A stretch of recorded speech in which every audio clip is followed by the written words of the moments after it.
Hello friends, நான் உங்க பூபதி பேசுறேன். நம்ம போன வீடியோல என்ன பார்த்தோம் அப்படின்னு பாத்தீங்கன்னா major control and minor control பார்த்தோம். அதே மாதிரி பாத்தீங்கன்னா இந்த வீடியோல நம்ம ஸ்டீரிங் வீல் எப்படி பிடிக்கிறது அப்படிங்கறத பார்க்க போறோம்.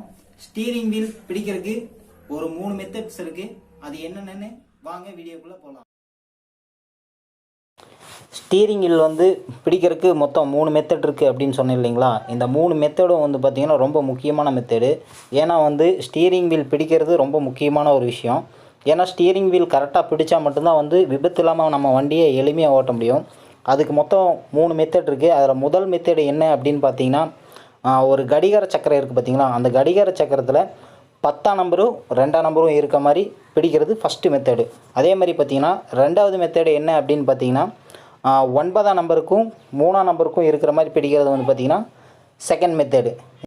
உங்களுக்கு இந்த 2 மெத்தடும் நான் சொல்லியிருக்கிறது உங்களுக்கு புரிஞ்சிருக்கும். ஆனால் இதே மாதிரி பார்த்திங்கன்னா மூணாவதாக இன்னொரு மெத்தட் இருக்குது.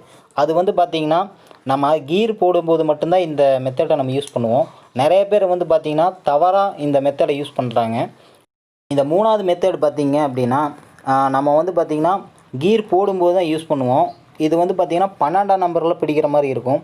ஏன்னா 12ஆம் நம்பரில் பிடிக்கும்போது பார்த்திங்கன்னா ரைட் ஹேண்ட் 12ஆம் நம்பரில் பிடிக்கிற மாதிரியும், லெஃப்ட் ஹேண்ட் நம்ம கீர் போடுறதுக்காகவும் யூஸ் பண்ணுவோம். இந்த மாதிரி பிடிக்கும்போது பார்த்திங்கன்னா ரொம்ப எளிமையாக நம்ம வண்டியை ஓட்ட முடியும்.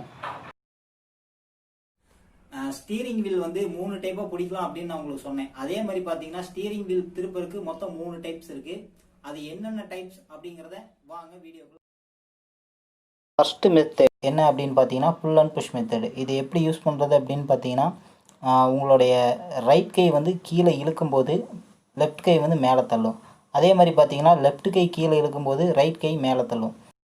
இந்த புல் அண்ட் புஷ் மெத்தடு எந்த மாதிரி இடத்துல நம்ம யூஸ் பண்ணுவோம் அப்படின்னு பார்த்தீங்கன்னா, சாதாரணமாக ஒரு சின்ன சின்ன டேர்னிங் அந்த மாதிரி இருக்கும்போது நம்ம இது யூஸ் பண்ணுவோம். இது பார்த்தீங்கன்னா செகண்ட் மெத்தட். இது என்ன அப்படின்னு பார்த்தீங்கன்னா, இது எமர்ஜென்சி மெத்தட். இது எந்த மாதிரி இடத்துல யூஸ் பண்ணுவோம் அப்படின்னு பார்த்தீங்கன்னா, நீங்கள் மேக்ஸிமம் இந்த மெத்தடை நீங்கள் பார்த்துருப்பீங்க. இந்த பஸ் ஸ்டாண்டுக்குள்ளேலாம் பார்த்தீங்கன்னா வண்டியை ரொம்ப சின்ன இடத்துலையே வேகமாக திருப்புறதுக்காக இந்த மெத்தடை யூஸ் பண்ணுவாங்க. இந்த மெத்தடோட பேரே எமர்ஜென்சி மெத்தட். இது ரொம்ப குறுகிய டைமில் வண்டியை முழுமையாக திருப்புறதுக்காக இந்த மெத்தடை நம்ம யூஸ் பண்ணுவோம். இது தேர்ட் மெத்தட். இது சிங்கிள் ஹேண்ட் மெத்தட் அப்படின்னு சொல்லுவோம். இது பார்த்திங்கன்னா கீர் போடும்போது நம்ம இந்த மெத்தடை யூஸ் பண்ணுவோம். இது கீர் போடும்போது மட்டும்தான் யூஸ் பண்ணுவோம். மிச்சப்படி சிங்கிள் ஹேண்ட் டிரைவ் கண்டிப்பாக பண்ணவே கூடாது. அப்படி பண்ணிங்கன்னா விபத்துக்கள் ஏற்படுறதுக்கான வாய்ப்புகள் இருக்குது. சிங்கிள் ஹேண்ட் மெத்தடை கீர் போடும்போது மட்டும் யூஸ் பண்ணுங்கள். மிச்சப்படி பார்த்திங்கன்னா 2 கையும் ஸ்டியரிங்கில் இருக்கிற மாதிரி பார்த்துக்குங்க. இந்த வீடியோ பிடிச்சிருந்தால் லைக் பண்ணுங்கள், ஷேர் பண்ணுங்கள்.